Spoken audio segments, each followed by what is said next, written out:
Okay, magandang araw po sa ating lahat, ka-farmers. So, ito po yung aking nagawang bagong kainan ng mga kambing. Simple lang siya pero gustong gusto nila. Ayan po. So, kung papansin po ninyo, nakataas yung mga pagkain ng kambing. Kasi sabi nga nila, yung mga kambing gusto nila nakataas ang pagkain. So, yan. Eat well. Ayan si Nobi. Ayan. Kain kayo mabuti dyan. So yan. So kayo, kung gusto nyo rin pong gumawa ng ganitong mga pagkainan, mas mainam po ito lalo na pag tag-ulan. Kasi pwede siyang ilipat. Yan, kumuha lang kayo ng mga kahoy na kawayan o kahit na anong kawayan dyan na pwede nyong gamitin. Ayan o. Yan. So yan. Okay.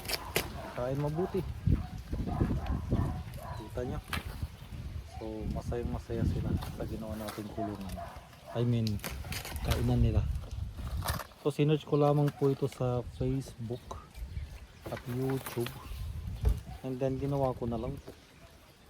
So matibay din po ito, tingnan nyo. So, matibay po talaga ito kahit upuan. Yan. Yan, sumilong siya. Wala pang pangalan tong kambing na to pero bibigyan ko ng pangalan to.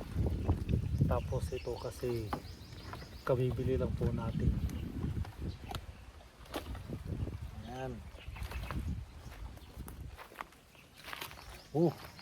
Ginagawa mo dyan.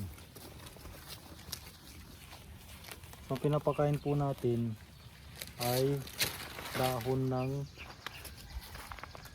malunggay, tapos ipil-ipil, dahon ng saging at milina. Okay, gustong gusto po nila yung mga yan. Okay.